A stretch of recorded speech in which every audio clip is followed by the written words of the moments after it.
Ya saben, tienen dudas, preguntas, me interrumpen, ¿ok? No se preocupen. Bien, vamos a ver el código genético. Vamos a empezar hablando primero del cromosoma humano, ¿no? Los cromosomas humanos, tenemos 46 cromosomas, eso lo sabemos que eso es lo normal, ¿ok? Dentro de estos cromosomas vamos a tener partes que van a ser específicas para formar una proteína, digamos. Y estas partes específicas las hemos denominado genes, ¿ok? Estos genes son pedazos de material genético con información clave para generar una proteína que va a estar en nuestro cuerpo, ¿ok? ¿Cuántos genes tenemos? Tenemos entre 30.000 a 50.000 genes. Pero fue pregunta de examen 30.000, ¿ok? 30.000 genes es lo que contenemos. Bueno, sigamos desdoblando, ¿no? Porque tenemos ADN. Nuestro ADN nosotros los dividimos en 46 cromosomas. Y cada cromosoma tiene genes, ¿no? Cada parte del cromosoma tiene genes. Tenemos 30.000 genes. Ahora, sigamos desdoblando. ¿Estos genes qué es? ¿Qué son estos genes? Es material genético, ¿no? Son bases, ¿ok? Bases. Por ejemplo, adenina, guanina, citosina, timina, una cadena doble, ¿no? Entonces, el ADN de por sí, ¿no? Los ácidos nucleicos no tienen estructura, no tienen fuerza estructural, ¿ok? Por ello deben enrollarse en unas proteínas llamadas histonas, que son las más importantes, porque hay otras proteínas también, que son las proteínas no histonas, ¿ok? Pero las histonas son las más importantes. El ADN, ¿no? La cadena doble de ADN se enrolla en la histona, ¿ok? Se enrolla. Y de esta manera adquiere estructura, ¿ok? Adquiere como de fuerza, digamos. Y bueno, y se junta con otras histonas, ¿no? Y forman eh, estos famosos ovillos, ¿ok? Que se condensan y se juntan. Si seguimos desdoblando, si quitamos las proteínas estructurales y solo nos quedamos con nuestro material genético, que es esta doble cadena de ADN, perdón, esta doble cadena de ácidos nucleicos, nos quedamos con esto, ¿no? Bases.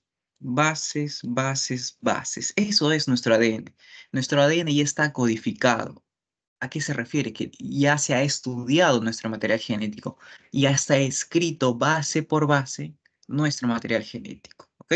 Fue un trabajo de muchos años, ¿no? Muchos años lograr descifrar el ADN, ¿ok? Pero ya se logró, ¿ok? Entonces ya está escrito, ¿ok?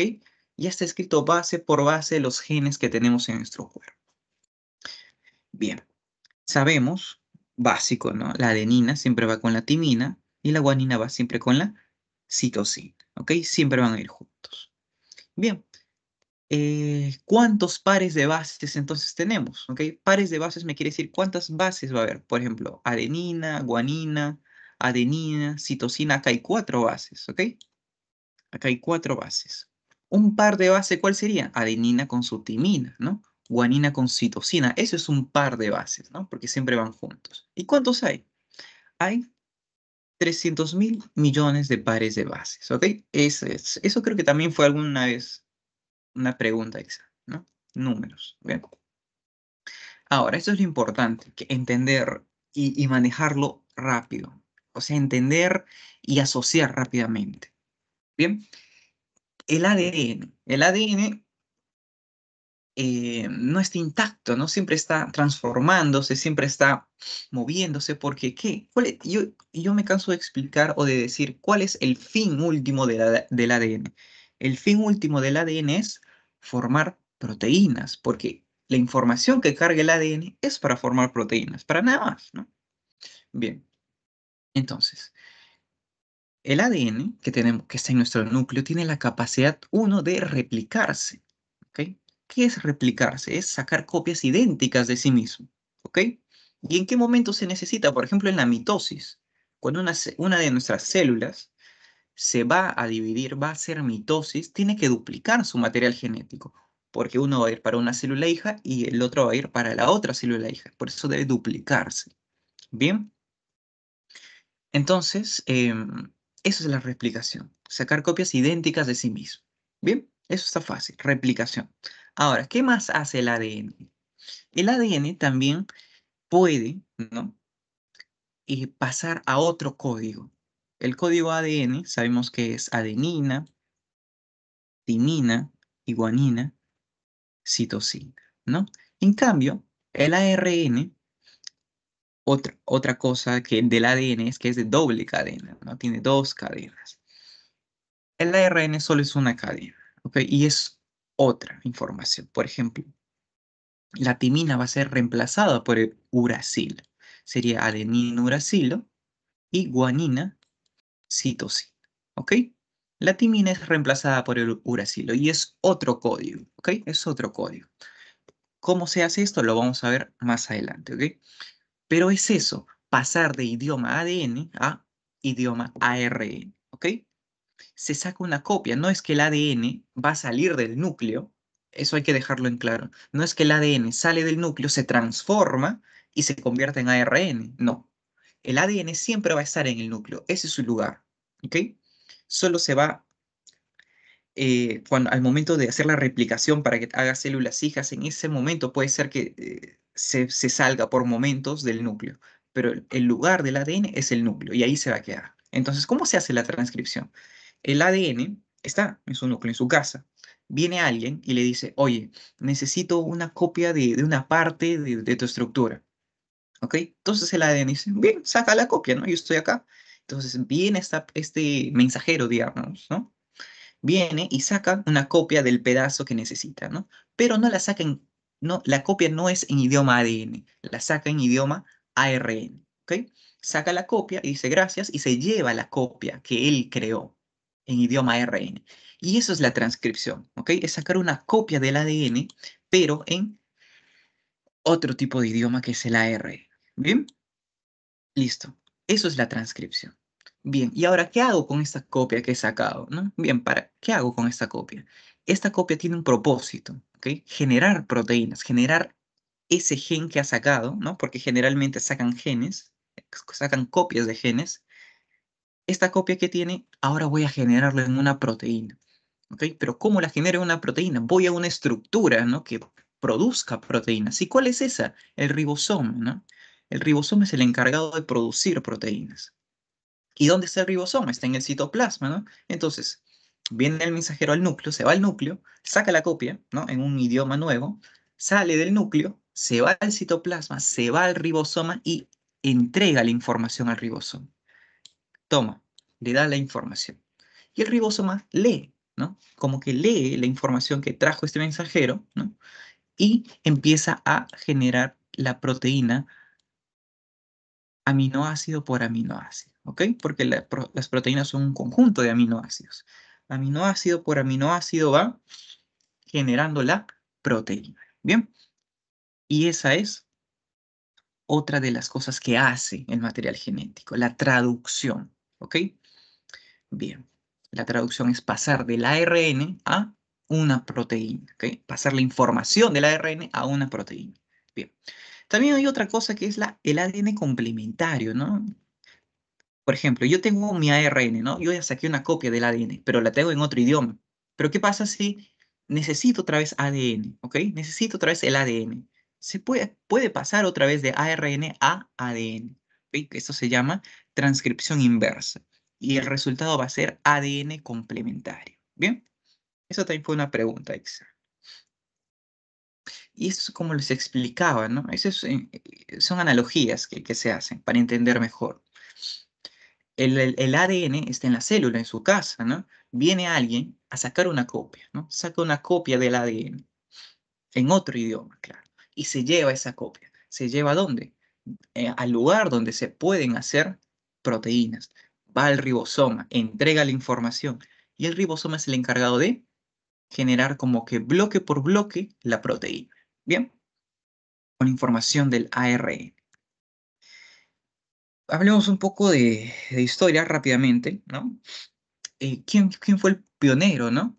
Eh, en estudiar el material genético, Phoebus Levy, ¿no? Ya tenía claro que la molécula del ADN estaba compuesto por 4 pares de bases, ¿no? Pero antes de esto, ya se estaba buscando dónde estaba la información del ser humano, ¿no? En qué parte de nuestro cuerpo está guardada la información, ¿no? porque todos salimos casi iguales, ¿no? Tenemos las mismas composiciones. En general somos iguales todos, ¿no? Entonces, ¿dónde está esa información que yo le paso a mi hijo, ¿ok? Y que mi hijo le va a pasar a su hijo? ¿Dónde está? Se empezaron a proponer moléculas, ¿no? eh, Proteínas muy grandes, ¿no? Son muy grandes las proteínas para guardar información. Los carbohidratos son muy fáciles de romperse, ¿no? Y así, hasta que encontraron al ácido nucleico, ¿no? Esta molécula que en realidad no se sabía muy bien qué hacía, ¿no? En nuestro cuerpo. Y se siguió estudiando el ácido nucleico y ya se tuvo una idea. Luego estudiaron estas moléculas y se dieron cuenta que que tenían otras moléculas, por ejemplo, adenina, guanina, citosina y timina, así las llamaron, adenina, guanina, citosina y timina. Siguieron estudiando estos compuestos y se dieron cuenta que estaban en igual proporción la adenina con la timina, ¿no? Cuando hacían análisis de material genético se daban cuenta que la adenina estaba en similar proporción o casi igual que la timina, igual la guanina con la citosina. Entonces, eso les llevó a interpretar de que siempre van juntas, ¿no? Si en cada ensayo que yo hago encuentro igual proporción de adenina y timina, igual proporción de guanina y citosina, yo pienso que siempre van juntas, ¿no? Siempre deben estar juntas. Bien, esas son las reglas de Chargaff, ¿ok? Y la tercera regla de Chargaff es básicamente si tú sumas estos dos, ¿no? Adenina con guanina y timina con citosina, también te va a salir en similar proporciones esa suma, ¿ok? Bien. Luego, Rosalind Franklin, ¿no? Esta mujer, quien fue la que le tomó esta fotografía de rayos X a- al ácido nucleico, ¿no? Le tomó la foto a una molécula de ADN, la famosa foto, ¿no? Del reloj de arena, que le sirvió a Watson y Crick para desarrollar su modelo de eh, la doble cadena helicoidal, ¿no? Le sirvió a Watson y Crick para generar su teoría, ¿no? Su teoría, su hipótesis de cómo es la estructura del ADN, ¿ok? Que hasta ahora se mantiene, ¿no? Nadie ha podido refutar eso. Hasta el momento, eso es lo real, digamos, ¿no? Bien. Es bastante interesante, ¿no? Cómo estudios de otras personas le sirven a otras personas para que hagan estudios más específicos, ¿no? O estudios más grandes, ¿ok? Esa es la importancia de la investigación. Bien, terminamos con esto. Luego ya vamos a entrar a este dogma, ¿no? Vamos a ver la replicación, vamos a ver la transcripción y vamos a ver la traducción, ¿ok? Empecemos con la replicación. Esto es biología de toda la vida, ¿no? Biología de toda la vida. La replicación del ADN.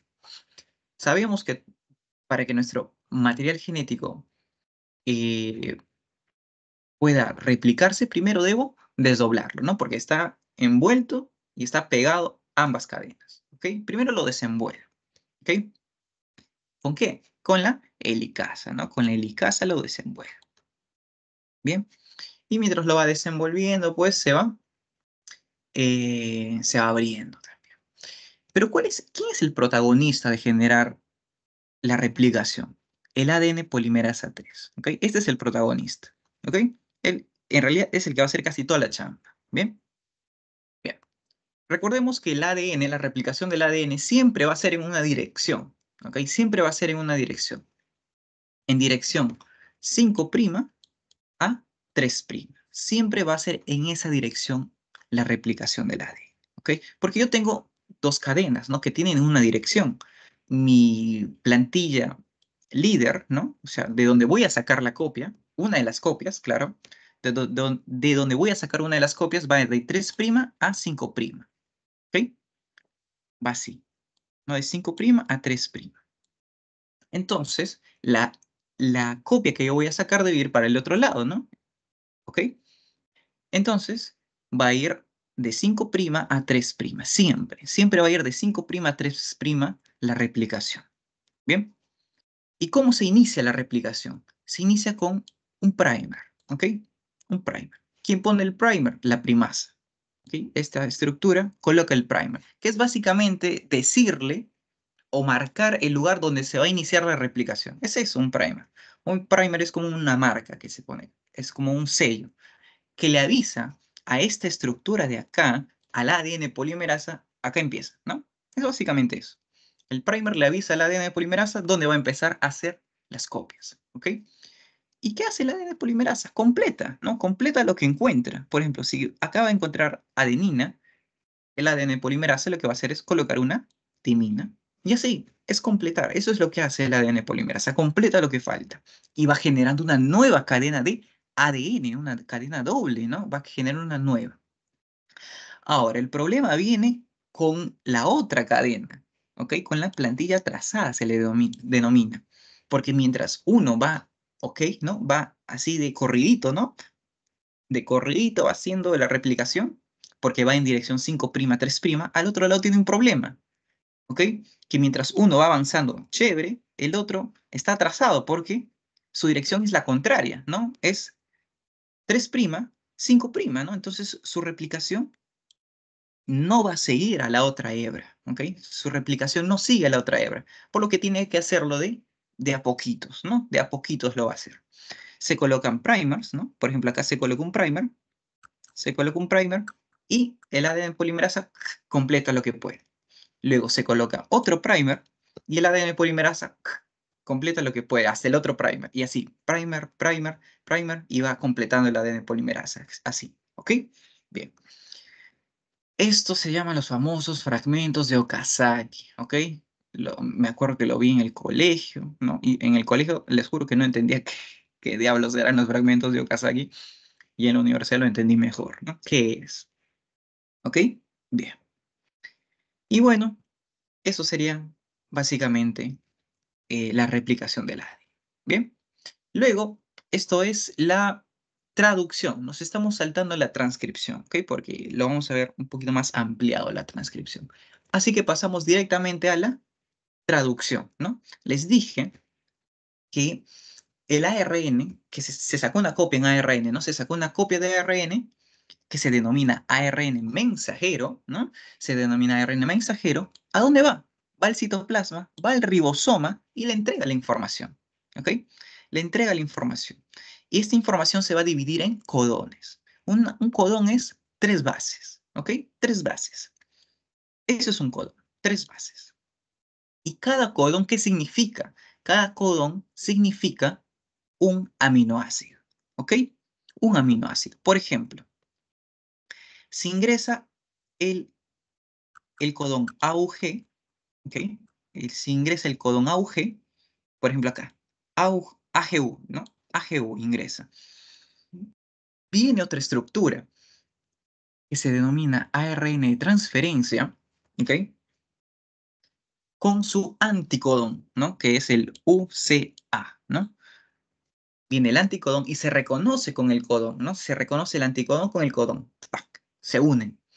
Entonces, el ARN de transferencia no solo trae el anticodón, también trae el aminoácido, ¿ok? Viene cargando su aminoácido. Entonces se junta codón con anticodón y ya, se quedan ahí, ¿no? Por el momento. Luego viene otro codón con su anticodón, trayendo otro tipo de aminoácido, ¿ok? Y así se van plegando los aminoácidos, ¿ok? Aminoácido por aminoácido se van a ir plegando, formando una proteína. Es básicamente eso, ¿ok? Esa es la traducción. Pasar de ARN mensajero a formar una proteína. Bien. Esto es el ARN de transferencia, ¿ok? Esta es su estructura y graficado es como un trébol, ¿ok?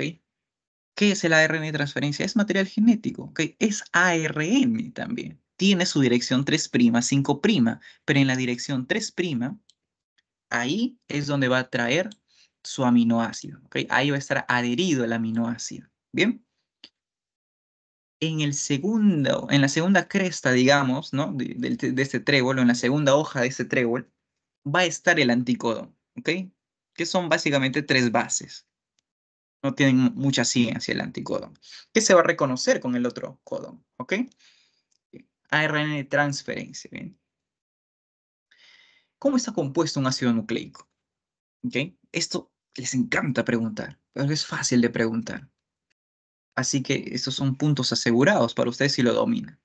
Un ácido nucleico está compuesto por tres cosas: una base, o un azúcar, o una pentosa, ¿ok? Perdón, una base, que son estas dos, bases púricas o bases pirimídicas, un azúcar o una pentosa, ¿ok? Una pentosa, y un grupo fosfato, ¿no? Que esto no cambia. El grupo fosfato está presente en todos los ácidos nucleicos, cualquiera que fuese, ¿bien? Pero los que sí van a variar van a ser las bases y las pentosas, ¿ok? Empecemos por lo fácil, ¿no? Grupo fosfato se mantiene. Este va a estar unido ¿a qué? A la pentosa, al azúcar, ¿no? El azúcar puede ser de dos tipos: ribosa o desoxirribosa, ¿no? Y ya saben, ¿no? Que la ribosa es para el ARN y la desoxirribosa es para el ADN, ¿ok? Eso ya lo sabemos, lo manejamos. Luego este azúcar va a estar adherido a una base, ¿ok? Esta base son las que ya conocemos, ¿ok? Vamos a tener de dos tipos: la púrica y las pirimídicas. Las púricas van a ser adenina y guanina, ¿ok? Tengo una mnemotecnia que es súper tonta, ¿no? Súper tonta, pero a mí me ayudó, ¿no? No soy mucho de memotecnias, ¿no? Pero sé que son útiles. Por ejemplo, el puga.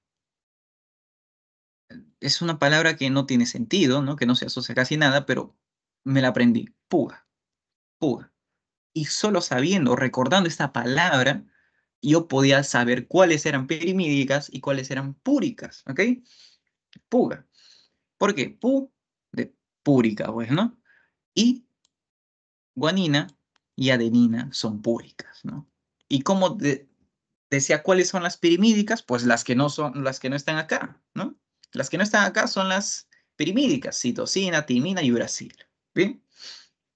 Algo para recalcar es que todas las púricas están tanto en ADN como en ARN, ¿no? Ambas están. En cambio, y la citosina también, ¿no? La citosina también. En cambio, la timina solo está en el ADN y el uracilo solo está en el ARN, ¿ok? Esa es la diferencia. Y bueno, se cambian, ¿no? Se intercambian, ¿ok? Ya, y así. Bien, vamos a hablar un poquito de cómo son las uniones, ¿no? Puede ser que les pregunten por ahí, no sé, capaz. La unión de la base con el azúcar o la pentosa es unión glicosídica, ¿ok? Glico viene de azúcar, ¿no? Glicosídica. Bien, ¿cómo está unido el fosfato con el azúcar? Por unión éster. Bien, otra cosa que les encanta preguntar, no solo en el curso de embriología, sino eh, en el futuro, ¿no? Quizás en el ENARM les pregunten, las uniones entre bases, ¿ok? Uniones entre bases. Para que el ADN sea una doble cadena, ambas bases deben juntarse. Lo que se juntan son las bases, si se fijan, porque acá tengo mi pentosa, acá tengo a la pentosa, que en este caso es desoxirribosa, ¿no? Y acá tengo al grupo fosfato. Bien, grupo fosfato, pentosa y mi base, ¿ok? Mi base. Cuando la base es adenina-timina, ¿no? Porque siempre van juntas, se unen por dos puentes de hidrógeno, ¿ok? En cambio, si es guanina, citosina, se unen por tres puentes de hidrógeno. Y así, ¿no? Adenina, timina, dos puentes; guanina, citosina, tres puentes. Vamos a ver algunas características del ADN. Ya sabemos, ADN doble cadena, ARN una cadena, ¿ok? Las eucariotas tienen diferentes tipos de ARN que vamos a ver y hemos estado mencionando también. Les mencioné el ARN mensajero, les mencioné el ARN de transferencia, pero no tienen que complicarse la vida, ¿ok? No tienen que decir, ¿por qué hay tantos tipos? Vamos a explicarlo en sencillo, es fácil. Vamos a hablar ahora de el ARN, ¿ok? Los tipos de ARN que hay. Para ser exactos, hay cuatro tipos, ¿no? Y uno es casi el mismo. Vamos a empezar con el ARN mensajero, ¿ok? Y su precursor, el ARN heterogéneo, ¿ok? No se compliquen. ¿Qué es el ARN heterogéneo? Yo lo pongo así. es el ARN recién, o sea, la copia recién sacada, ¿no? Esto es la transcripción, ¿ok? Cuando viene alguien y saca una copia del ADN, pero en ARN, ¿ok? Hace una copia así rápida, ¿no? Con la letra fea, digamos. Hace una copia con la letra fea. Eso es el ARN heterogéneo, ¿ok? Es con borrones, con tachas, eso es el ARN heterogéneo. Bien, luego lo va a pasar a limpio, pues no puede entregar esto. Lo pasa a limpio, le da su arregladita y eso se transforma en el ARN mensajero que ya conocemos, ¿ok? Lo vamos a entender mejor. Y bueno, el ARN mensajero va al citoplasma, ¿no? Y se dirige al ribosoma. Luego, esto es ARN que contiene información importante, claro, ¿no? Pero también hay ARN que es no codificante, ¿ok? ARN no codificante, que quiere decir que es material genético, son aminoácidos, pero no es que lleven información crucial, ¿no? Son aminoácidos, sí, pero son parte de un proceso. Y acá vamos a tener al ARN de transferencia, que ya lo hemos visto, que es el que trae los aminoácidos, ¿no? Y se une con el codón. Ese es el ARN de transferencia y el ARN ribosomal, ¿no? Que está en el ribosoma, básicamente. Y ya. Acá nos explica, ¿no? Que el ARN heterogéneo es el tránsito directo, ¿no? Desde, o sea, es una copia recién sacadita, una copia exacta, ¿no? Del ADN, pero necesita su arregladita, digamos, ¿no? Necesita una arregladita. ¿Y cómo se va a hacer la arregladita? A través del splicing. Esto es el splicing, ¿ok? Yo tengo en mi ADN, esto es ADN, mira, dos cadenas. Tengo exones e intrones. ¿Qué son exones y intrones? Son partes del ADN, ¿ok? Pero no todas las partes del ADN me tienen información relevante, digamos, ¿no? Entonces, cuando se saca una copia del ADN, una copia idéntica de cómo está, se denomina ARN heterogéneo. ¿Bien? Eso es el ARN heterogéneo. Pero no me sirve todo esto. Yo solo necesito los exones, ¿ok? Necesito solo los exones. Porque en los exones está la información que me interesa. ¿Bien? Entonces, a través del splicing, ¿qué es el splicing? Viene el spliciosoma a participar acá, ¿ok? Viene esta proteína, se adhiere al intrón, porque el ADN está exón, intrón, exón, intrón, exón, intrón. Se adhiere a los intrones y los quita, pero no de mi ADN, no de mi material genético. Los quita de la copia que acaba de sacar. Acaba de sacar una copia, que es el ARN heterogéneo. Entonces viene el spliciosoma y se lleva esto, se lleva esto, se lleva esto, se lleva esto. ¿Okay? Lo que no le sirve, se lo lleva. ¿Ok? Quedando finalmente esto de acá. Esto es mi ARN mensajero. ¿Ok? Esto es mi ARN mensajero, que se le agregó un cap, ¿no? Que es como una capucha. ¿Ok? Y una región terminal, ¿no? Que son repeticiones de bases, de codones, siendo más específicos. Se repiten codones. Es para indicar que se ha terminado la replicación, básicamente. Para eso sirve. Bien. Perdón, la traducción. Utilicé mal el término. Es para indicar que se ha terminado la traducción. Bien. Esto es mi ARN mensajero. Y ustedes dirán, ¿y para qué está el intrón entonces en mi material genético, no? Bueno, es un rezago evolutivo. He estado buscando porque en una asesoría hace un año o un año y medio me preguntaron, ¿y qué son los intrones, no? ¿Qué son? Bueno, investigué, ¿no?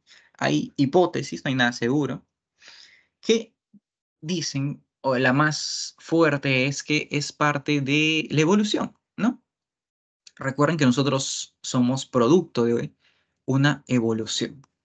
En algún momento este material genético fue de importancia, ¿ok? Para nuestra especie, ¿no? En algún momento fue importante. La evolución es mutación, recuerden. La evolución es mutación. Continuaron mutando, se agregó más material genético, este material genético llegó a funcionar, ¿no? Entonces, estos otros pedazos quedaron silenciados, ¿ok?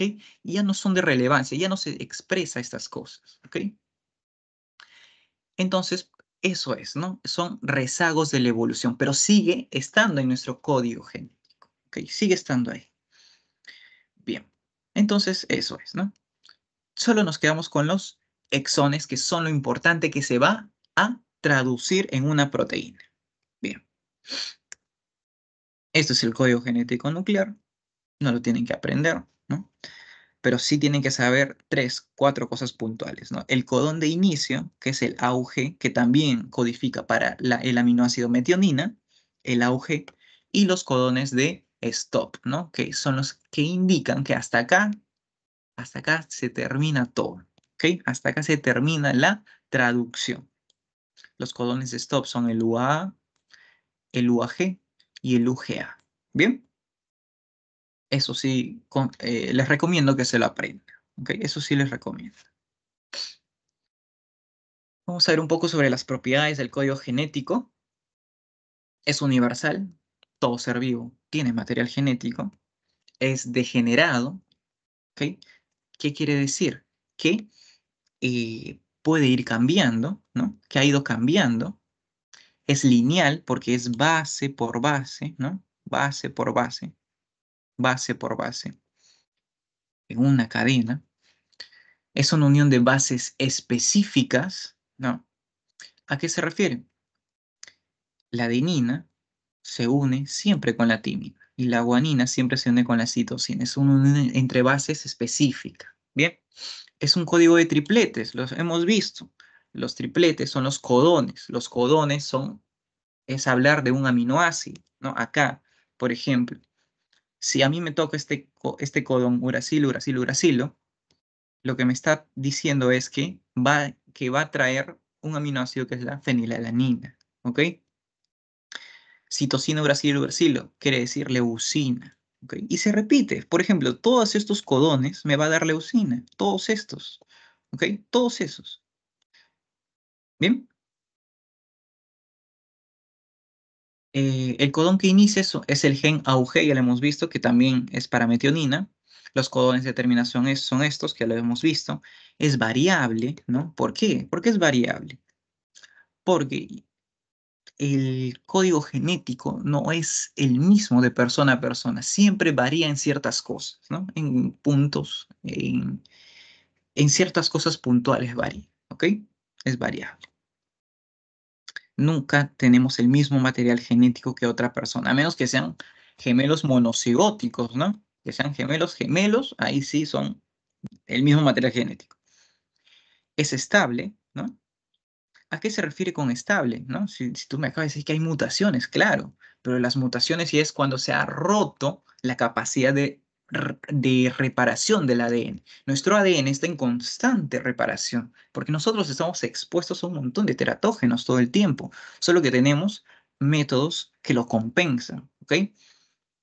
Se generan mutaciones, se generan errores todo el tiempo, pero tenemos un sistema que los repara rápidamente. Cuando este equilibrio se vence, cuando los teratógenos son más fuertes que mi sistema de reparación, en ese momento una mutación se establece, ¿ok? En ese momento la mutación se establece, pero por lo general es estable. Mi material genético no va a estar variando. Lo normal es que con lo que yo nazco, con el material genético que nazco, con ese material genético me debo de morir, ¿ok? Eso es lo normal. Bien.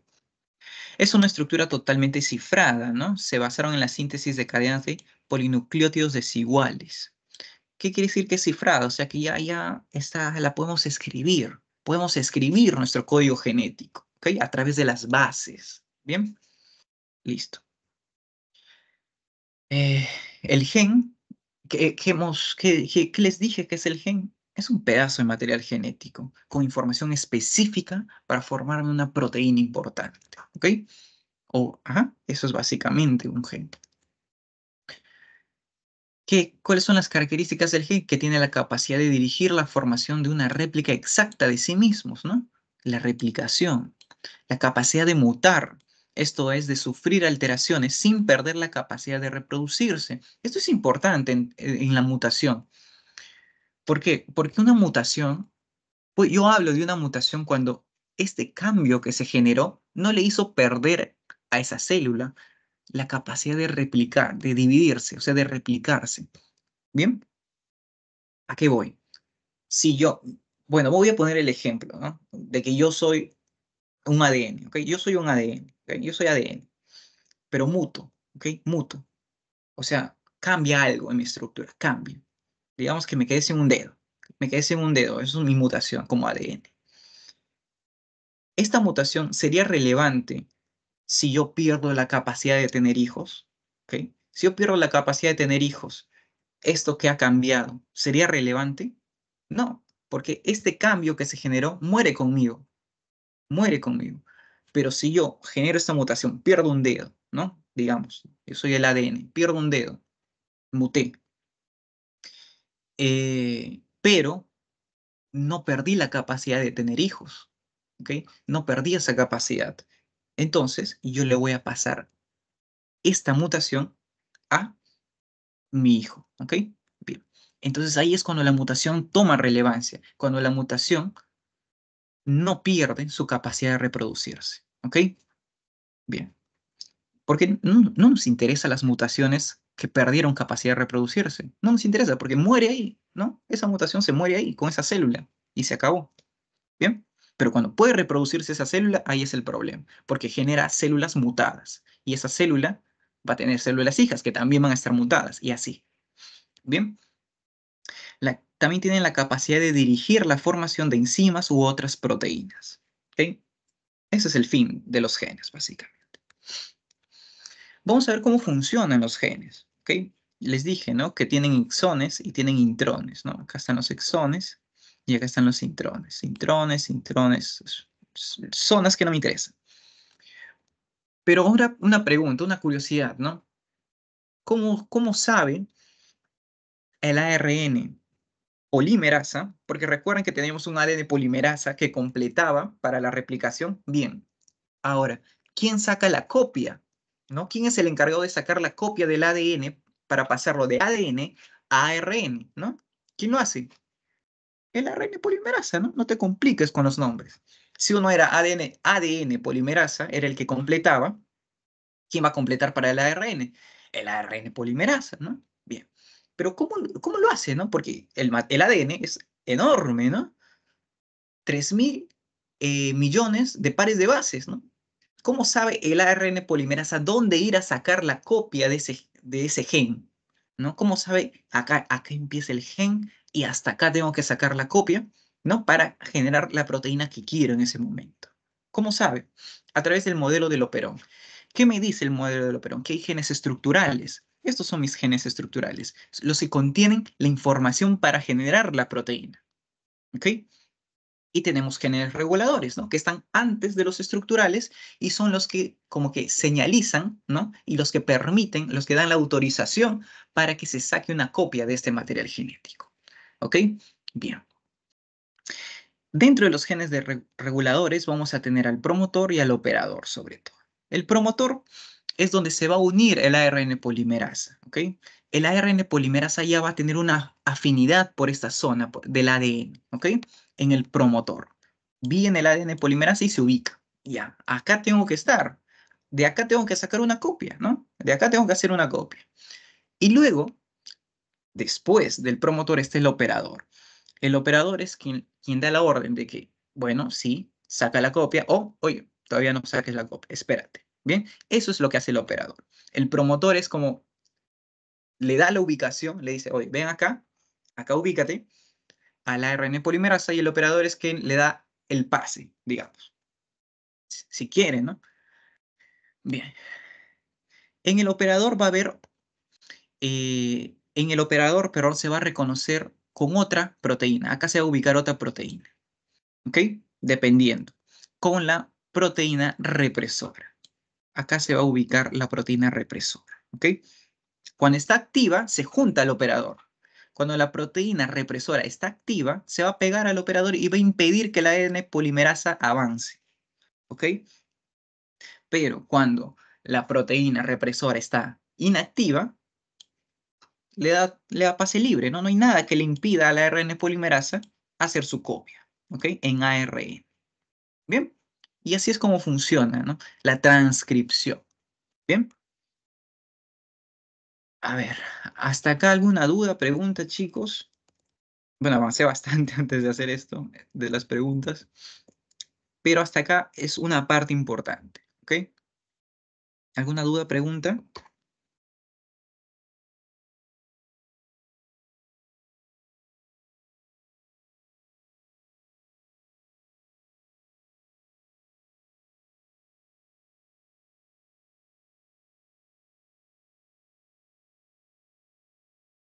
Ya. Entonces, no, estamos a tiempo todavía. A las 4 hacemos un pequeño descansito. Estamos muy bien de tiempo. Ahora vamos a ver algunos términos que ya lo hemos visto la clase pasada, ¿ok? Yo les dije que no sé por qué han hecho este cambio, ¿no? Si, por ejemplo, yo les tengo que explicar esto antes de hablar de algunos temas de herencia, ¿no? Pero bueno, vamos a volver a verlos, ¿no? Por ejemplo, ¿qué es la penetrancia y la expresividad, ¿no? ¿Qué es la penetrancia y la expresividad? Se pueden llegar a confundir la penetrancia con la dominancia, ¿ok? Es algo común, ¿no? Por ejemplo, yo les expliqué que la dominancia, nosotros tenemos dos cromosomas, uno del padre y otro de la madre, ¿ok? En teoría son iguales, pero tienen ciertas diferencias, ¿ok? Y agarramos un alelo, ¿no? Es un pedazo de cada uno, y los comparamos.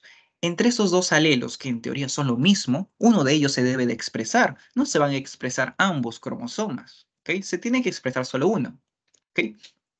Y acá es cuando entra la dominancia, es la comparación entre un alelo y otro. Esa es la dominancia, compararse. Oye, yo soy más fuerte que tú, entonces yo me voy a expresar. Es básicamente eso, la dominancia. Pero la penetrancia ya es como es individualmente, ¿ok? Digamos que acá ganó este de acá, ¿no? Porque es el dominante. Ese es el que ganó, ese se va a expresar. Bien, genial, le ganaste al otro, pero ahora tú, ¿cuánta penetrancia tienes? ¿Cuánto es tu capacidad de llegar a la expresión? Puedes tener una penetrancia del 100%. ¿Qué quiere decir eso? Que siempre te vas a expresar, siempre que seas dominante, claro, te vas a expresar. Bien, pero puedes ser dominante, pero tener una penetrancia reducida, tener una penetrancia del 25%, por ejemplo. ¿Qué quiere decir esto? Que solo una vez de 4 veces podrías llegar a expresarte, ¿ok? Nada te asegura que te llegues a expresar, a pesar que tú eres el dominante, ¿ok? El otro es el recesivo, ese no se va a expresar, tú estás a cargo de la expresión respecto al otro alelo, pero ahora, ¿cuánta penetrancia tienes? ¿Ok? ¿Cuáles son tus chances de llegar a expresarte? ¿Ok? Como ya les dije, penetrancia completa del 100%, pero algunos pueden tener penetrancia reducida.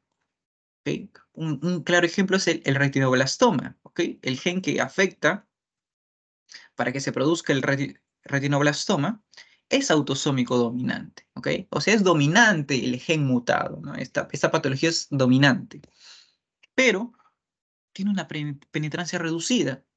Quiere decir que a pesar que yo adquiera este gen, o sea, adquiero el gen dominante y digo, estoy perdido, ¿no? Voy a tener un retinoblastoma.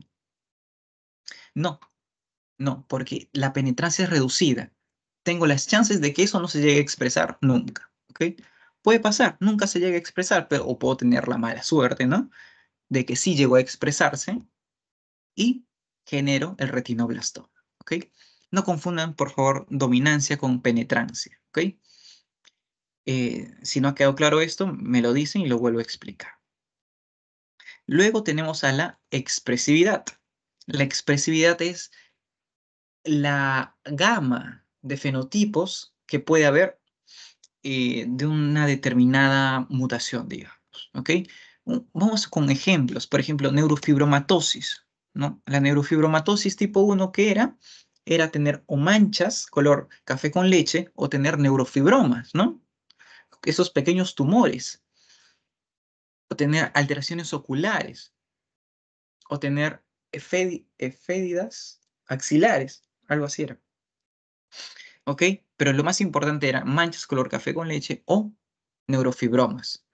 Pero también la cantidad era importante, porque yo podría haber nacido con 5 manchas, ¿no? Solo con 5 manchas color café con leche, como también pude haber nacido con 200 manchas color café con leche. ¿Ok? O puedo haber nacido con un neurofibroma, ¿no? Un neurofibroma o dos, o puedo haber tenido en todo mi cuerpo neurofibromas. ¿Ok? ¿Qué me quiere decir esto? Que todos tienen la enfermedad. La enfermedad es autosómica dominante, ¿no?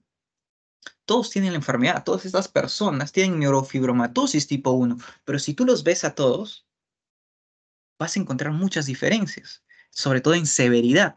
¿Ok? Eso es expresividad variable. Cuando la expresión del gen es muy variable, muy variable. O sea, uno le puede tocar de una manera, a otro le puede tocar de otra manera y a otro le puede tocar de otra manera. Algunos más leves, a otros mucho más graves. ¿Ok? Eso es expresividad variable. Y eso es característico de las patologías con herencia autosómica dominante, ¿verdad? Porque en las recesivas tienen una expresividad fija. Todos se expresan de la misma manera. Por ejemplo, fibrosis quística.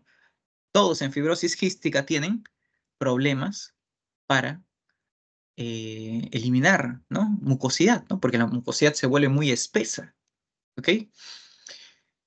Y todos tienen el mismo problema, ¿ok? Todos tienen el mismo problema. Bien, bien.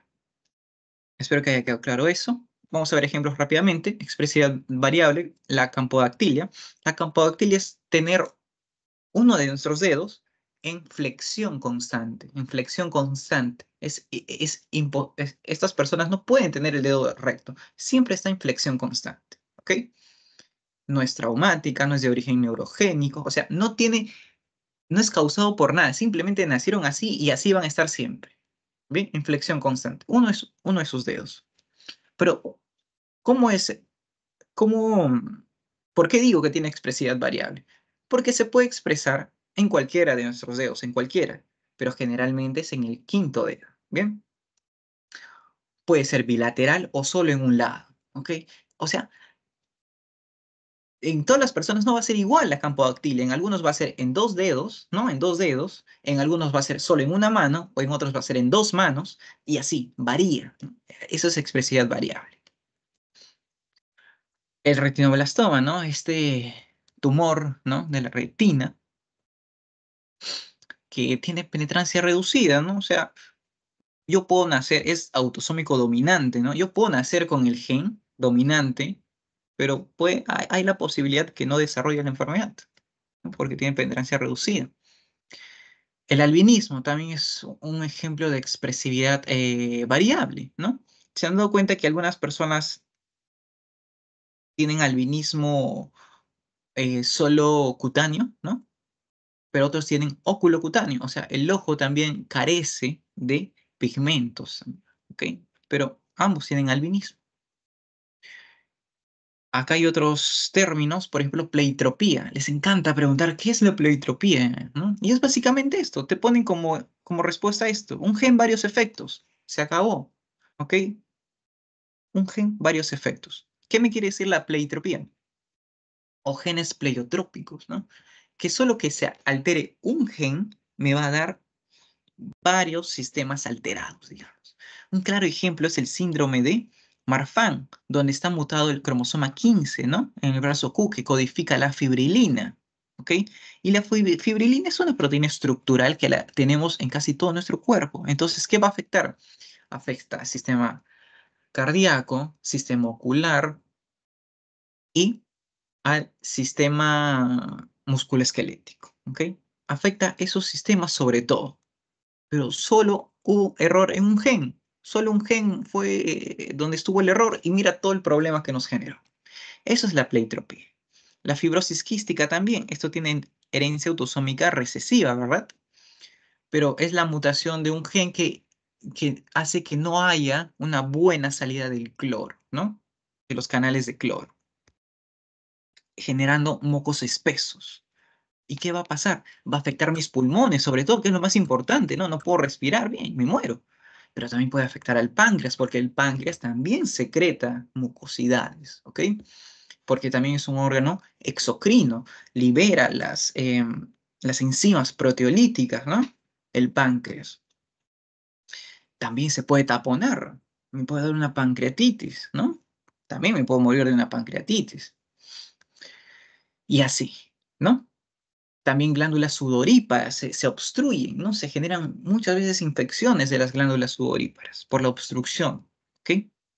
Entonces, te das cuenta, solo Una cosita está alterada y mira todo el problema que me genera. Un gen, varios efectos. Anemia de células falciformes. ¿Qué es una anemia? ¿Qué es una célula? ¿Qué es la anemia de células falciformes? Los eritrocitos deben ser redonditos, ¿no? Aplanados, ¿no? Aplanados en el centro. Así son los eritrocitos anucleados, ¿no? Redonditos. Pero, ¿qué pasa? Estas personas nacen con malformaciones generando células sanguíneas de esta forma, falciformes, así. A eso se denomina falciforme. ¿Ok? Entonces, que tenga células sanguíneas, o sea, eritrocitos de esta manera, uno, altera la cantidad de oxígeno que puede distribuir. ¿Por qué altera el hueso? Porque ¿dónde se generan los eritrocitos? En la médula ósea, ¿verdad? ¿Y por qué al vaso? Porque ahí es donde van a morir, ¿ok? Afectando todos estos órganos, ¿bien? Marfan, acá está, ¿no? Siempre recuerden a Marfan, les van a preguntar Marfan. Características, por ejemplo, aracnodactilia, dedos súper largos, dilatación de la aorta, pectus excavatum, o sea, no tienen el esternón, el hueso del esternón, algunos no lo tienen, por eso se genera una depresión ahí. Miren las extremidades súper largas en comparación al tronco, o sea, el tórax y el abdomen, las extremidades son muy largas, ¿no? Son muy, muy largas. Y acá vemos, pues, ¿no? Problemas oculares también. Bien, espero que haya quedado claro la parte de pleitropía. Ahora vamos a entrar a la heterogeneidad genética, que es lo contrario a pleitropía. ¿Ok? Heterogeneidad genética es lo contrario a pleitropía. Varios genes afectados, un solo efecto. ¿Ok?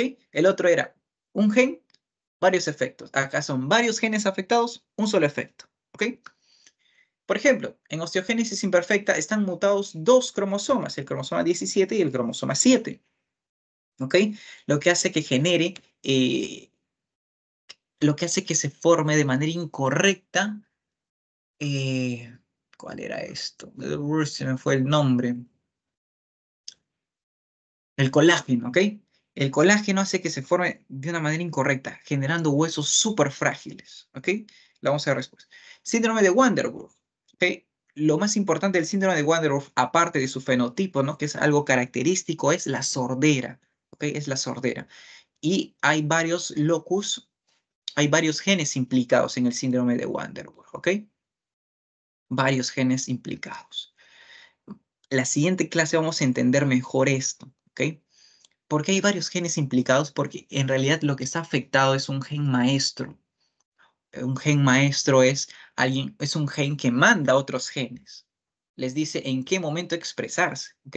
Entonces está afectado ese gen maestro, entonces afecta, por ende, a varios genes que tiene a su dominio, ¿no? Entonces ese es el síndrome de Wander. También otros tipos de distrofias musculares que también tienen heterogeneidad genética, ¿no? Podemos resaltar la distrofia muscular de Duchenne y la de Becker.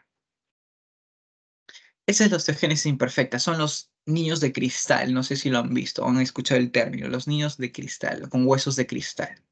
Básicamente, no generan, ¿no? Las fibras colágenas no se generan correctamente en su cuerpo, lo que genera huesos muy frágiles. Por ende, de por sí, los huesos no son nada flexibles, ¿no? Nada flexibles, pero tienen colágeno, lo que les da cierta resistencia a la deformación. Pero ahora imagínate con casi nada de colágeno esos huesos. ¿Ok? Es como romper un palito de pan, ¿no? Es como romper un palito de pan. Y bueno, estos niños llegan a tener múltiples fracturas intrauterinas, por eso es que nacen con los huesos así, ¿ok? Ya deformados por las múltiples fracturas. Estas personas pueden llegar a vivir, pueden llegar a hacer una vida normal, siempre con sus cuidados, claro, y no tienen mucha esperanza de vida, ¿no? Llegan hasta los 30, 40 quizás. Bien. También puede generar sordera. ¿Por qué? Se les puede fracturar los huesecillos, ¿ok? Los huesecillos del oído, ¿no? Martillo, yunque, estrío. Bien. Esa es la heterogeneidad genética. Por ejemplo, el síndrome de Wanderburg. Es muy característico ver un síndrome de Wanderburg por sus ojos, ¿no? Por sus ojos y por este mechón claro, ¿no? Este mechón claro. Tú ves a alguien así y dices, "Ch, tendrá Wanderburg". Uy, me vino eh, una migraña. Una migraña, porque es así como que pa, pa, pa, ¿no? Golpes. Bien.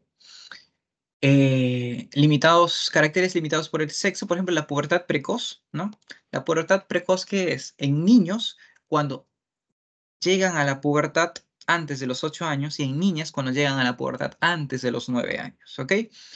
Ustedes dirán, bueno, pues empezaron a desarrollar antes. No, tiene sus problemas, claro, esto es un desorden hormonal. Esto es un desorden hormonal. Lo que genera que esos niños tengan talla baja, ¿ok? Tengan talla baja, o sea, no completan su desarrollo, no completan su crecimiento. Y eso es importante. Un correcto crecimiento es muy importante. Entonces, identificar a estos niños con pubertad precoz es importante, ¿no? Porque les da, pues, sus hormonas para controlar ese crecimiento, ¿no? Para dosificar ese crecimiento. Y ustedes dirán, pero no me dices que no crecen. Acaba la cosa. Ellos tienen un shot de hormonas muy alto, muy rápido, pero en un tiempo corto. ¿Ok? La pubertad tiende a durar, ¿qué? 8 años más o menos, ¿no? O 5 años, ¿no? Es cuando las hormonas, ¿no? Hormonas sexuales sobre todo, o las gonadotropas, empiezan a incrementarse, ¿no? Empiezan a incrementarse, sí, un shot de hormonas, pero por un tiempo determinado. En estos niños tienen un shot alto, pero un tipo cortísimo, ¿no? Un tipo cortísimo, por lo que no llegan a desarrollarse correctamente, ¿ok? Por eso se los controla. Bien. Otros caracteres limitados por el sexo, por ejemplo, es el síndrome de feminización testicular. Esto es casi exclusivo, pues, bueno, de hombres cromosómicamente hombres, ¿no? 46XY, ¿no? Que son hombres, pero son insensibles a la testosterona, ¿ok? No tienen receptores para testosterona. Bien. La edad también es muy importante para la expresión la edad es muy importante para la expresión de los genes, ¿no? Muchos genes con el tiempo, ¿no? Los empiezas a ver, ¿no? No es que nacen y ya puedes identificar la patología, ¿no? Algunos toman muchos años para que se pueda notar la enfermedad. Por ejemplo, en la enfermedad de Huntington, ¿no? Donde vemos una involución, ¿no? del cerebro, pero a una edad temprana, ¿no? Es como tener una demencia en edad temprana. Bien, hasta acá vamos a hacer una pausa, ¿ok? Vamos a hacer una pausita de 6 minutitos, 4:10 continuamos, ¿ok? Y ya vamos a terminar, ya vamos a ver algunas técnicas de estudio del ADN y vamos a ir casi corriendo a mutaciones, que es lo más importante, me parece, ¿ok? Mutaciones me parece que es lo más importante. Chicos, nos vemos en 6 minutitos.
Bien, chicos, vamos rápido, vamos fast para, para acabar rápido. Para no aburrirlos también. A ver, ¿cuánto falta? Ya. Bien, vamos a ver algunas técnicas, ¿no? Que se utiliza para estudiar el ADN. Por ejemplo, esa técnica ya deben estar familiarizados, ¿no? Con el Southern, ¿no? No sé si han escuchado el Southern Blot, ¿no? Que se utiliza sobre todo para ver el VIH, ¿no? Es una de las pruebas rápidas que tienen buena efectividad. Bueno, ¿qué hacemos, no? Agarramos el ADN que quiero estudiar, ¿no? Sangre, por ejemplo, ¿no? Agarro sangre, donde va a haber ADN, claro. ¿Y qué hago? ¿Qué hago? Lo voy a romper en pedacitos a este ADN. ¿Y cómo lo voy a romper? Con esta cosita de acá, con las enzimas de restricción. Una característica que tiene las enzimas de restricción es que corta en pedacitos, sí, pero en pedacitos específicos. Siempre corta en los mismos lugares. Lo vamos a ver más adelante. Bueno, lo corto en pedacitos, lo paso por electroforesis, ¿no? Agarro estos pedacitos que rompí y los paso por electroforesis. ¿Qué es esto de acá? Es colocar el ADN ya luego de haber pasado por las enzimas de restricción, los coloco en unas pozas y lo que hago es pasarles corriente, ¿no? Paso corriente así en esta dirección y lo que hace es que descienda, ¿no? El material genético. Y el material genético, o sea, los pares de bases más chiquitos, o sea, digamos que había 30 pares de bases, van a caer más rápido y los que son más grandes, más largos, van a tardar más, ¿no? Por eso es que se quedan más arribita, ¿no? Digamos, por el número de pares de bases. Obviamente los más pequeños son más livianos y caen más rápido. Es básicamente eso. ¿Y para qué hago esto? Pues para separarlos por tamaños, porque yo ya sé de qué tamaño, porque yo conozco dónde corta las enzimas de restricción, entonces por tamaños agarro, ¿no? Agarro, el ADN que yo quiero estudiar está en este trozo, ¿no? En el trozo donde va a haber de 320 pares de bases, digamos, ¿no? Agarro eso y luego, ¿qué hago? Lo coloco en una plaquita, ¿ok? Lo coloco en una plaquita en una membrana. ¿Y qué les pongo? Las probes, ¿no? Las sondas. ¿Se acuerdan las sondas que hablamos en la primera clase? ¿No? Las sonditas, que es material genético también, pero con un colorante fluorescente adherido, ¿no? Colocamos sondas y vemos si está presente el material genético que yo quiero estudiar. Hagamos un ejemplo con el COVID, ¿no? En el COVID, digamos que siempre se quería encontrar la proteína Spike, ¿no? La Spike, la proteína S. Siempre queríamos encontrar esa proteína, ¿no? Porque es la que más fácil de ubicar está. Y en teoría, ¿cómo funcionan los virus? Los virus se adhieren a nuestras células y las infectan, ¿no? Utilizan a nuestras células. Entonces, si yo quería ubicar con certeza si había ADN del virus en mi sangre, ¿no? ¿Qué hacía? Hacía esto, ¿no? Ejemplo, ¿no?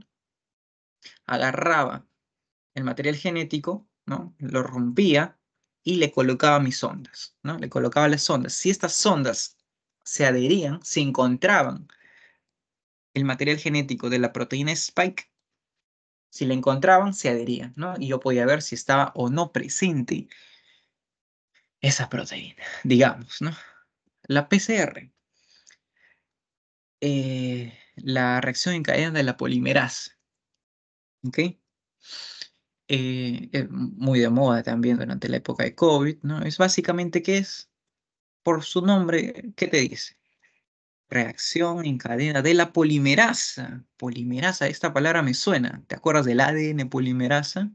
¿Te acuerdas del ARN polimerasa? Es el que completaba, ¿no? Es el que completaba lo que faltaba. Y es básicamente eso, es aumentar el material genético para estudiarlo mejor. Te amplías el material genético y ahora puedes ver con certeza por sondas, por ejemplo, también le puedes poner sondas, ver si está presente el material genético que quieres estudiar. ¿Ok? Eso se utiliza cuando quieres amplificar, ¿no? Estos segmentos.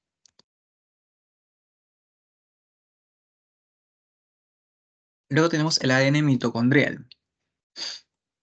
Bueno, ya dejamos de lado las técnicas, ¿no? Pero vamos a hablar un poquito del ADN mitocondrial. Ya lo hemos visto, ¿no? Ya ya expliqué esto, ¿no? ¿Por qué nosotros solo heredamos ADN mitocondrial de las madres, ¿no? El por qué ya lo saben. Bueno, porque al fecundar solo entra el material genético del espermatozoide, ¿no? Sus mitocondrias se quedan para afuera. Entonces, el nuevo ser que se forma con las mitocondrias de la madre. Bien, solo las madres pueden pasarle sus ADN mitocondrial a sus hijos. Algunas características del ADN mitocondrial: tiene 37 genes, está compuesto por dos cadenas, una cadena ligera y una cadena pesada. Bien, eh, tiene dos especies de ARN ribosomal, 22 de ARN de transferencia, ¿no? Y hay como 13 polipéptidos implicados en la fosforilación oxidativa, que es lo que hace la mitocondria básicamente, ¿no? A través de la fosforilación oxidativa nos da ATP. Algunas propiedades, ya las mencioné, pam, pam, pam, pam. Lo importante es que tiene 37 genes y ya. Algunas enfermedades mitocondriales, ¿no? Por eso nos interesa saber el ADN mitocondrial, no está por gusto, porque se generan algunas mutaciones también en este ADN, ¿ok? Mutaciones que se pueden heredar. Ya saben cómo funciona la herencia. De estas puedo resaltar el síndrome, perdón, la neuropatía óptica de Leber, ¿no? Que fue una pregunta, ¿no? Te pedían una enfermedad mitocondrial, ¿no? Y una de las opciones era esta, neuropatía óptica de Leber. Otra que te puedo resaltar es tal vez el síndrome de Kearns-Sayre, ¿no? Bueno, estas son las más reconocidas, ¿no? Pero estas son las que se han preguntado. ¿Y cómo son las enfermedades mitocondriales? Son básicamente energéticas, ¿no? Son básicamente problemas relacionados a fatiga, a convulsiones, podría ser, ¿no? Y así. Algunas diferencias del ADN con el ADN nuclear, ¿no? Sobre todo en el código genético. El UGA codifica para triptofano y también es un codón de terminación. El AUA codifica para metionina. ¿Cuál era en el código nuclear? ¿Cuál era? Era el AUG, ¿no? Y el AGA y el AGG son como codones de terminación. El AUA y el AU actúan como codones de inicio junto al AUG. O sea, acá hay tres codones de inicio. ¿Ok? No sé si te llegan a preguntar esto, pero acá está. Lo dudo. Lo que más preguntan es sobre el código genético nuclear. ¿Ok? Bien. Esta parte sí me parece importante para entender. El ADN recombinante es una técnica que te permite generar más material genético. ¿Ok? Tú tienes un ADN de importancia y lo quieres replicar, ¿no? De una manera fácil, digamos, ¿no? Sin utilizar el PCR, ¿no? Porque lo quieres utilizar para hacer estudios a gran escala. ¿Qué haces? Lo que haces es agarrar ADN que tú quieres estudiar y lo vas a meter en otro material genético que tú conoces cómo se replica, ¿ok? Tú sabes cómo se replica ese material genético. Sabes que es fácil de replicarlo en el laboratorio. Entonces lo que haces es agregar la parte que tú quieres, digamos, agarras un gen y lo introduces a este otro material genético con capacidad de replicación que se denomina vector. Introduces este ADN en un vector y lo que haces es hacer que el vector replique ese material genético. ¿Ok? ¿Cómo se hace? Primero, agarras tu vector, ¿no? Vamos a ver luego los vectores, y luego agarras el material genético que quieres estudiar. A ambos le vas a poner enzimas de restricción. ¿Recuerdas las enzimas de restricción que te hablé? Ya, a ambos le das las enzimas de restricción. ¿Por qué? Porque te dije que las enzimas de restricción cortan en los mismos lugares. Entonces, ¿qué vas a generar con esto? Tanto en el vector como en el ADN que quieres estudiar, que donde corte la enzima de restricción en el vector también lo va a cortar en el mismo lugar del ADN, lo que va a generar que sean compatibles al momento de que tú los quieras pegar. Y se generan los famosos bordes pegajosos. Una enzima de restricción no corta así en vertical, corta así oblicuo, ¿no? Corta así medio así de costadito, generando los famosos bordes pegajosos. ¿ok? Donde te genera zonas con una cadena de bases libres, ¿no? Libres, y están libres, entonces necesitan completarse con algo, ¿no? Eso es un borde pegajoso. Entonces, si tú le sometes a esto, a las enzimas de restricción y al ADN también, ambos generan bordes pegajosos y ambos, al ser cortados en el mismo sitio, son afines a pegarse también, ¿ok? Bien, ¿qué son las enzimas de restricción? Son básicamente enzimas de bacterias, ¿no? Son enzimas de bacterias que cortan el material genético. Por ejemplo, el alul, que es del Atrobacter luteus, corta cuando encuentra, ¿ok? Cuando encuentra adenina, guanina, citosina y timina, cuando encuentra esta secuencia, corta entre guanina y citosina. Siempre, ¿ok? Siempre que encuentre esa secuencia va a cortar, ¿ok? El ejemplo de acá, ¿qué vemos acá? Vemos guanina, adenina, adenina, timina, timina. A ver, guanina. Este es el ejemplo, creo, ¿no? Sí. Guanina, adenina, adenina, timina, timina, citosina. Encontró esa secuencia. ¿Dónde va a cortar? Entre la guanina y la adenina. Ahí corta, ¿ok? Es una enzima de la Escherichia coli, ¿ok? Este es el ejemplo de acá, ¿no? Generando su borde pegajoso. Bien, generaste bordes pegajosos, ya sabes de dónde vienen las enzimas de restricción. Los pegas a tu vector con el ADN que quieres estudiar y lo introduces en el lugar donde se replica, ¿no? En este caso es un plásmido, ¿ok? ¿Qué tipos de vectores tenemos? Tenemos a los plásmidos, que son los más conocidos. También podemos tener cósmidos. Tenemos cromosomas artificiales también. ¿Ok? ¿Qué es un vector? Es una pequeña molécula de ADN con capacidad de autorreplicación, ¿ok? Que se utilizan para transferir segmentos de ADN extraños entre las células huésped. Un ejemplo son los plásmidos. Los plásmidos los encontramos en las bacterias, ¿no? Las bacterias utilizan los plásmidos para pasarse información. Entonces, ¿qué haces? Agarras el plásmido, le metes encima de restricción, agarras tu ADN, le metes encima de restricción y metes este pedazo que te interesa en el plásmido. Y vuelves a introducir el plásmido en una bacteria. ¿Y qué haces con esa bacteria? Generas una colonia de bacterias. ¿Ok? Haces un cultivo de bacterias. Y ya tienes un montón de ADN que querías estudiar. ¿Ok? Ya tienes mucho. Bien. Los cósmidos. Los cósmidos utilizan ADN vírico, ¿no? ADN, obviamente, circular. Rompes, generas extremos cos y le introduces el ADN que quieres estudiar. Igual, con enzimas de restricción. Luego, ¿qué haces con este cósmido? Lo introduces en un bacteriófago. ¿Y qué hace el bacteriófago? Infecta bacterias. Utiliza la maquinaria de la bacteria para generar sus partes, ¿no? Y luego lisa la bacteria, o sea, hace lisis. La bacteria hace lisis y se libera todo el ADN, perdón, se libera todos los virus. Pero tú no quieres llegar a eso. Tú solo quieres que llegue a producir ADN vírico, ¿no? Y en ese momento matas a la bacteria y ya tienes un montón de ADN que querías estudiar. Lo mismo con los YACs y con los BACs, ¿no? Que YACs son levaduras y BACs utilizan bacterias, ¿no? Y es básicamente generar cromosomas artificiales para levaduras y para las bacterias y hacer que se reproduzcan. Hacer que se reproduzcan las levaduras o hacer que se reproduzcan las bacterias, ¿no? ¿Por qué se utiliza más o por qué podría convenirte más esto? Porque soporta más pares de bases esto, ¿ok? Porque generas un cromosoma artificial, ¿ok? Le estás aumentando un cromosoma a su material genético, básicamente. ¿Bien?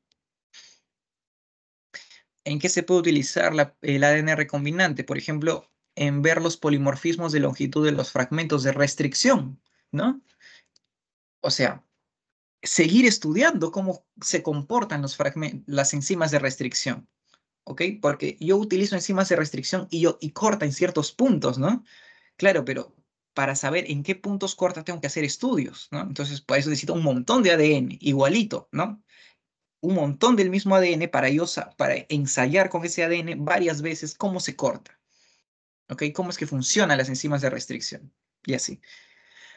para cartografiar procesos hereditarios, ¿no? Cuando quieres seguir alguna enfermedad genética, se utilizó para el proyecto Genoma Humano, que identificaron los genes del ADN, ¿no? En abril de 2003, las empresas públicas y privadas, ¿no? Dieron a conocer los 30.000 genes, ¿ok? Que encontraron. Diagnóstico de procesos hereditarios y la terapia génica también.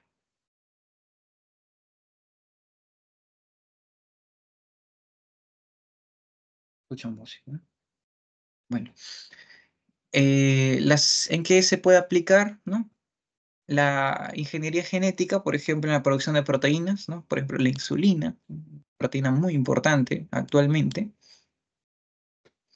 Los anticuerpos monoclonales cada vez están tomando más relevancia al momento del diagnóstico, pero al momento del tratamiento, ¿no? Ahora se puede considerar como última opción utilizar anticuerpos monoclonales en terapia, por ejemplo, de enfermedades, ¿cómo se llama? Se me fue la palabra. Bueno, me olvidé. Autoinmunes. El uso de sondas para el diagnóstico de enfermedades infecciosas y genes mutantes, esto ya se hace, ¿no? Y se hace mucho más ahora con el COVID, ¿ok? Con el COVID se utilizó mucho más el uso de las sondas, las probes. Cirugía genética, utilización de toxinas de fusión, ¿ok? Utilización de mamíferos transgénicos que sintetizan hemoglobina humana y las famosas vacunas, ¿no? Y bien, algo que siempre hago esta aclaración es que el cuerpo humano, el sistema inmune no reconoce lo bueno de lo malo, reconoce lo propio de lo extraño. Por eso es que yo puedo introducirle un pedazo de ARN, un pedazo de ARN del virus, y eso es suficiente para generar una respuesta ante el virus, ¿ok? Ya no es necesario generar vacunas de virus atenuados, ¿no? O de virus muertos. No, ahora puedo hacerlo solo con un pedacito de material genético del virus. ¿Ok?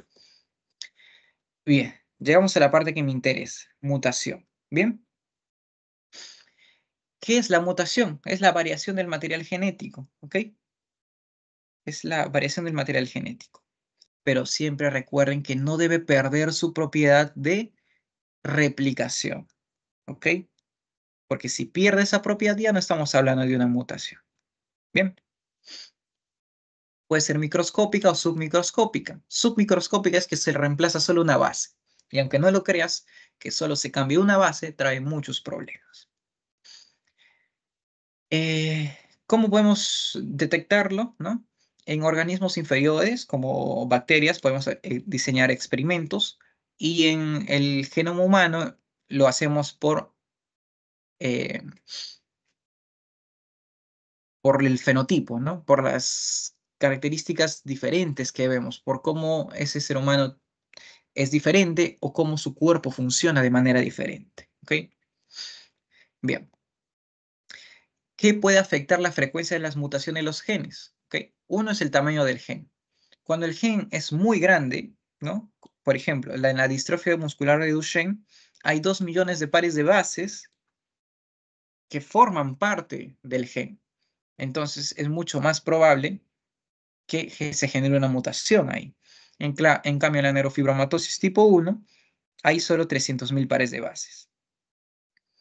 ¿Qué más? Por ejemplo, que se genere un X frágil, ¿no? Que se generan esas repeticiones, lo que genera inestabilidad en el cromosoma, lo que genera que se puedan romper fácilmente. Dentro de las mutaciones tenemos, por ejemplo, a la sustitución, a la adición y a la delección. De una sola base, ¿no? De una sola base puede ser. Acá tenemos a los teratógenos, ¿no? Tenemos teratógenos físicos, químicos y biológicos. Los físicos encabezan las radiaciones, ¿no? Radiaciones ionizantes como rayos X, alfa, beta. La luz ultravioleta también es teratógena. Químicos, como casi todos, casi todos. Biológicos, como los virus. Un gran ejemplo es el retrovirus. Se ha visto que en pacientes que generan, bueno, que tienen infección por retrovirus, se ha visto que se generan mutaciones en su ADN. ¿Qué es la tasa de mutación? Es el número de veces que se producen alelos mutantes en cada locus y en cada generación. Eso fue una pregunta de examen. ¿Ok? ¿Qué es tasa de mutación? Nuestro cuerpo está propenso cada vez más a mutar. ¿Ok? Está cada vez más propenso a mutar. Y bueno, podemos clasificar a las mutaciones como mutaciones recientes o como mutaciones preexistentes. Mutaciones recientes son las que se dan en ese momento, ¿no? Que haces el estudio, una mutación de ese momento. Pero las preexistentes son las que se dieron en un tiempo pasado de tu vida, ¿no? Pero que no afectan el fenotipo. O sea, tu ADN ya está mutado. Tú vas a heredar eso a tus hijos, pero tú no cambias fenotípicamente. ¿Bien? ¿Y por qué permiten un fenotipo normal, ¿no? Si ya se hubo una mutación, ¿por qué permiten que no cambie nada en esta persona? Uno, porque existen genes mutantes al fenotipo normal heredado por uno de los padres. ¿A qué se refiere? Yo tengo una mutación ya preexistente, pero digamos que uno de los cromosomas está mutado, pero el otro está sano. ¿Ok? Yo tengo dos cromosomas, uno del padre y otro de la madre. Digamos que uno es mutado, ¿no? Uno está mutado. Se va a expresar el sano, ¿no? Hay esa tendencia a que se exprese el cromosoma sano. Por eso no puedo ver la mutación. Eso es uno. Otro, porque las mutaciones dominantes no siempre tienen el 100% de penetrancia. Esto es lo que les expliqué. Cuando yo genero una mutación, cuando se genera una mutación dominante, hay que ver ahora la penetrancia. ¿Cuánta penetrancia tiene? Y la mayoría no siempre es del 100%, ¿ok? No siempre es del 100%. Por eso es que no se llegan a expresar, ¿no? Nunca. Otro, las mutaciones dominantes se detectan fácilmente porque se expresan en estado heterocigoto. Otro punto importante es detectarlo, ¿ok? Porque si yo detecto esa mutación fácilmente, puedo prevenir que esta persona o advertirle a esta persona que las probabilidades de que su descendencia tenga la misma mutación son altas, ¿no? Son más del 50%. Y por las mutaciones que el propio individuo acumula durante su existencia. Uno por mutación espontánea y otro por mutágenos. Les dije que mientras más vivamos, más propensos a mutaciones estamos, ¿ok? Entonces, mutación espontánea es que tus células se están dividiendo y hubo un error ahí, ¿no? Hubo un error y se generó una mutación, pero no porque hay un mutágeno, sino porque la maquinaria falló, la maquinaria de replicación falló, ¿ok? Eso es mutación espontánea. Por mutágenos son los físicos, químicos, biológicos que afectan directamente el ADN, ¿ok? Lo dañan directamente. Bien, y así. Estos cuadritos son muy importantes, también los han preguntado, ¿no? Son las características de las mutaciones. Por ejemplo, vamos a clasificar a las mutaciones por su mecanismo de producción. Vamos a tener mutaciones en punto y fuera de fase. En punto solo se cambia una base. Tenemos de dos tipos, sustituciones o transiciones y transversiones. Las sustituciones es cambiar una base púrica por otra púrica, ¿ok? O cambiar una pirimídica por otra pirimídica. Esos son sustituciones o transiciones. Un ejemplo, yo tengo acá adenina. Recuerden el PUGA, ¿no? Recuerden el PUGA. El PUGA. Yo tengo acá adenina y hay una mutación que cambia esta adenina por una guanina. Eso es una sustitución. Cambiar una púrica por otra púrica, adenina por guanina. Otro ejemplo, yo tengo acá una citosina y hay una mutación y se cambia por timina. Esto es una sustitución. Cambiar una pirimídica por otra pirimídica. ¿Ok? Bien. Y viceversa, claro, y viceversa. Bien. En cambio, la transversión es cambiar una púrica por una pirimídica o una pirimídica por una púrica. Por ejemplo, yo tengo adenina y la puedo cambiar tengo varias opciones, ¿no? La adenina es púrica y en las pirimídicas tengo citosina o timina que se cambie por una citosina o por una timina, ¿no? ¿Ok? Igual, ¿no? Otro ejemplo, yo tengo una timina y se cambia por una guanina. Eso es una transversión, cuando pasa de perdón, de pirimídica a púrica, ¿no? Repasen esta parte que es un poco trabalenguas, ¿no? Y bueno, fuera de fase es mucho más fácil, ¿no? Es mucho más fácil. Es cuando se agregan uno o más cromosomas, perdón, uno o más bases, tenemos adiciones o delecciones, ¿no? Adiciones se agregan, delecciones se quitan. Eso es más fácil. Luego tenemos una clasificación respecto a su expresión, porque algunas pueden ser letales, ¿no? O sea, incompatibles con la vida. Un ejemplo son los Turner, ¿no? El síndrome de Turner generalmente tienden a morirse, ¿no? El 90% termina en abortos espontáneos, ¿ok? Debe haber algunas mutaciones que son 100% abortos, ¿no? Que no se llegan a ver. Subletales, ¿no? Que hay una mutación, sí, pero le permite vivir a esta persona con algunas dificultades, pero le permite vivir. Condicionales, ¿no? Que se expresan ante el efecto, ¿no? De determinada exposición, por ejemplo, a fármacos, ¿no? Y puedes ver, eh, por ejemplo, bueno, no, la verdad es que no tengo un ejemplo, pero condicionales es que tiene que haber un factor agregado para que esta mutación se haga visible, ¿no? Somáticas es que la mutación afecta alguna estructura, ¿no? Del organismo, y genéticas es que tienes la mutación en tu material genético, pero solo ahí, ¿no? Solo es una alteración genética, a nivel genético. Por fuera todo está bien, todo está correcto, ¿ok?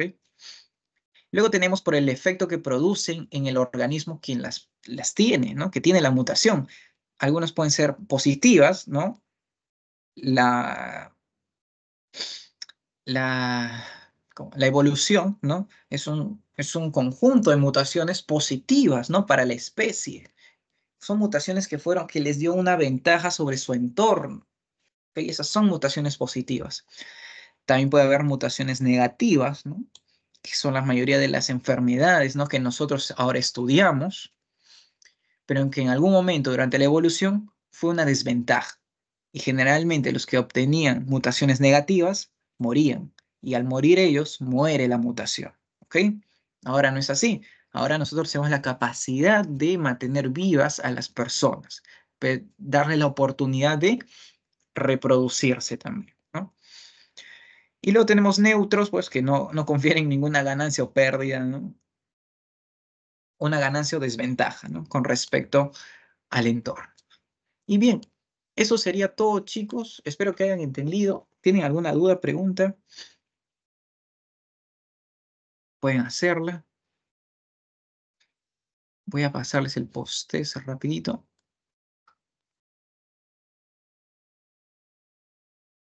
Es una clase algo pesadita, ¿no? Porque es biología.